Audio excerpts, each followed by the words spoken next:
Chapter 44. Care of Little Children. The best food for the infant is the food that nature provides. Of this, it should not be needlessly deprived.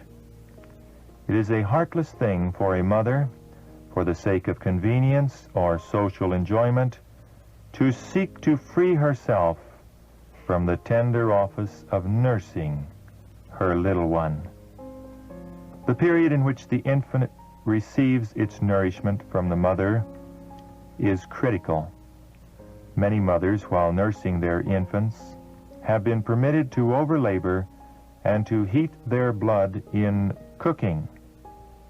And the nursling has been seriously affected, not only with fevered nourishment from the mother's breast, but its blood has been poisoned by the unhealthy diet of the mother, which has fevered her whole system, thereby affecting the food of the infant. The infant will also be affected by the condition of the mother's mind. If she is unhappy, easily agitated, irritable, giving vent to outbursts of passion, the nourishment the infant receives from its mother will be inflamed, often producing colic, spasms, and in some instances causing convulsions and fits.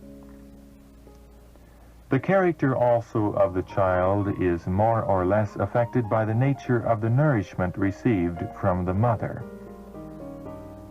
How important, then, that the mother, while nursing her infant, should preserve a happy state of mind, having the perfect control of her own spirit. By thus doing, the food of the child is not injured, and the calm, self-possessed course the mother pursues in the treatment of her child has very much to do in molding the mind of the infant. If it is nervous and easily agitated, the mother's careful, unhurried manner will have a soothing, correcting influence, and the health of the infant can be very much improved. The more quiet and simple the life of the child, the more favorable it will be to both physical and mental development. At all times, the mother should endeavor to be quiet, calm, and self-possessed. Infants have been greatly abused by improper treatment. If fretful, they have generally been fed to keep them quiet, when in most cases the very reason of their fretfulness was because of their having received too much food, made injurious by the wrong habits of the mother. More food only made the matter worse, for their stomachs were already overloaded. Children are generally brought up from the cradle to indulge the appetite, and are taught that they live to eat. The mother does much toward the formation of the character of her children in their childhood. She can teach them to control the appetite, or she can teach them to indulge the appetite and become gluttons. The mother often arranges her plans to accomplish a certain amount through the day. And when the children trouble her, instead of taking time to soothe their little sorrows and divert them, something is given them to eat to keep them still, which answers the purpose for a short time, but eventually makes things worse. The children's stomachs have been pressed with food when they had not the least want of it.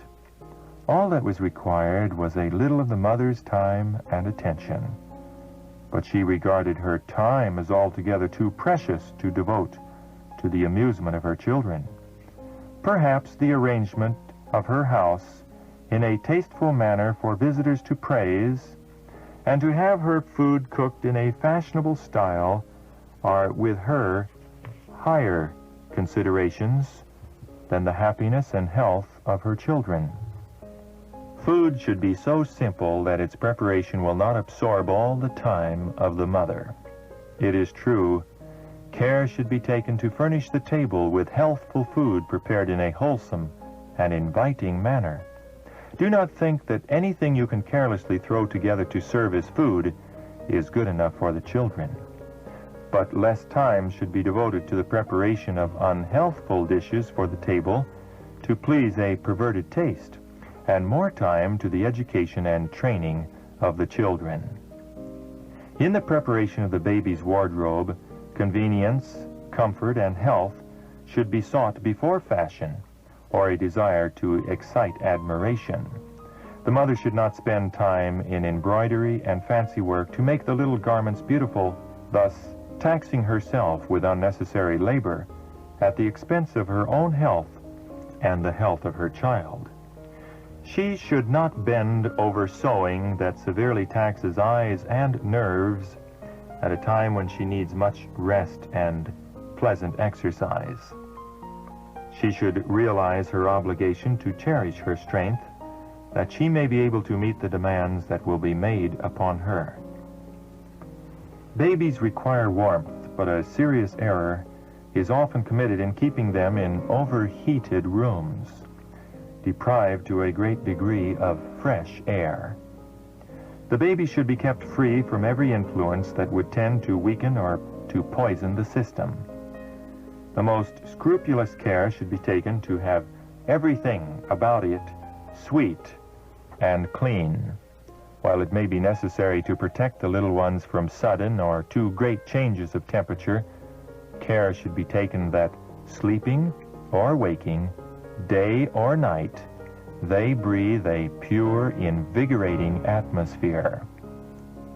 In many cases, the sickness of children can be traced to errors in management, irregularities in eating, insufficient clothing in the chilly evening, lack of vigorous exercise to keep the blood in healthy circulation, or lack of abundance of air for its purification may be the cause of the trouble. Let the parents study to find the causes of the sickness and then remedy the wrong conditions as soon as possible. All parents have it in their power to learn much concerning the care and prevention and even the treatment of disease. Especially ought the mother to know what to do in common cases of illness in her family. She should know how to minister to her sick child. Her love and insight should fit her to perform services for it, which could not so well be trusted to a stranger's hand.